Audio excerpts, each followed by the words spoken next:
Mhuri yeZimbabwe tasvika pano nhasi pana baba avo vatoda kuita hurukuro navo vari kutaura ivo kuti makuseni ega ega vanofugura pasi pemubhedha wavo vachiona paine mari yakawanda.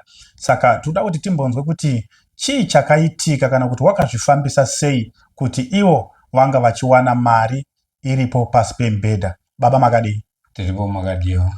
Tinofara yedu. Right.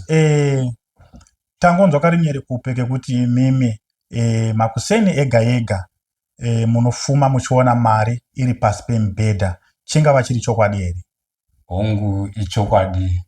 Mungatitsanangudzirewo kuti zvakafamba sei kuti zvisvike pazvasvika apa? Right. Inini ngoma zvandakaita inini chekutanga nhoroondo yeupenyu hwangu.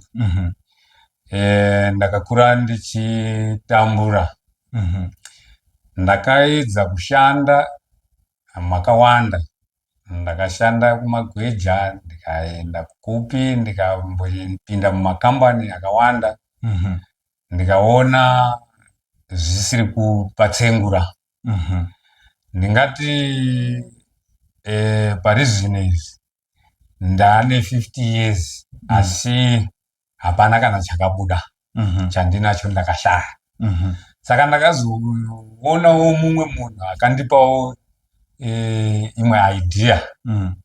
Ndikaenda akanditaurira kuti ukaenda pana Gogo Stole vanogona kukubatsira nenyaya dzepfuma. Okay.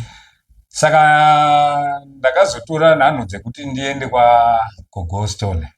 Ndakasvika ndikavaona Gogo vakandipa sarudzo kuti ona mwana watiri kuda pfuma. Saka ndine zvinhu zviviri zvandingakupa zvandinokuti usarudze kuti unoda chipi.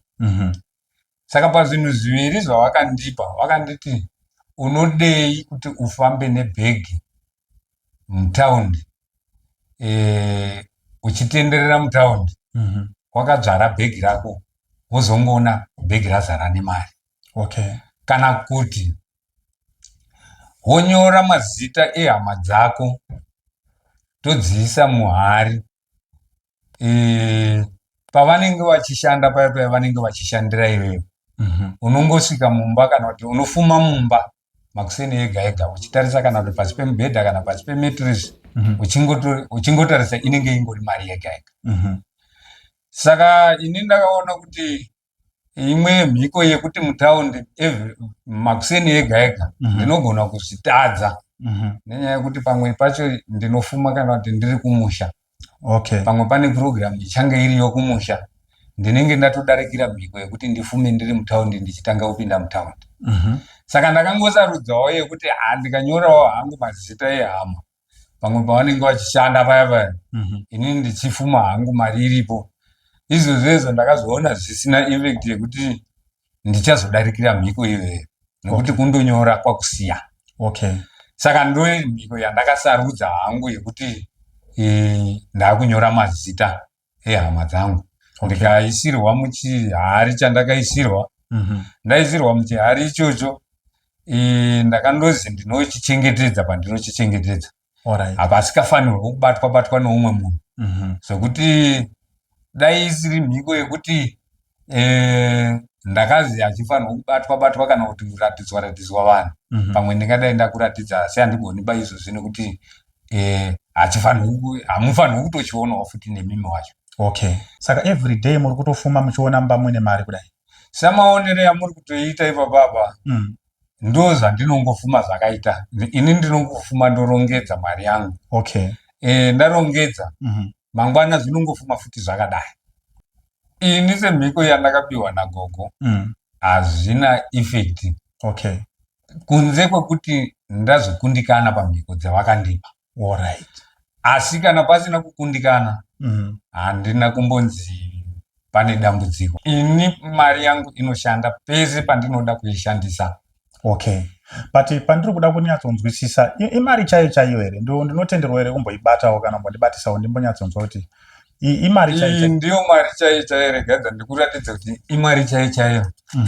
iyi unogona kuibata uchinyatsoona kuti imari chaiyo haisiri mari yekunyepera. Ini pekutotanga ndaitombofungawo kuti zvezvi ndiri kuona izvi imari chaiyo here kana kuti imari yekungoti mapepa kana kuti asi ndakazoitonyatsoona kuti imari chaiyo. Ende ndakazvibhilivha chimbondipaiwo imwe yasarapo yotoni. Ende ndakazvibhilivha ndipendakati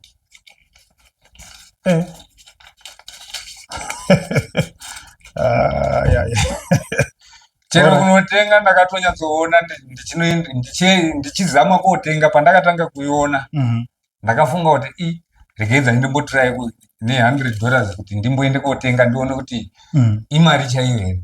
Asi ndakatonyatsoona ndikatotenga ndikatopuhwa nechenji ndikatodzokera kumba zvakanaka-naka, hapana kana dambudziko. Ndobva ndagutsikana kuti zveshuwa imari. Saka imari chaiyo zvekuti haisiri imari yekunyepera.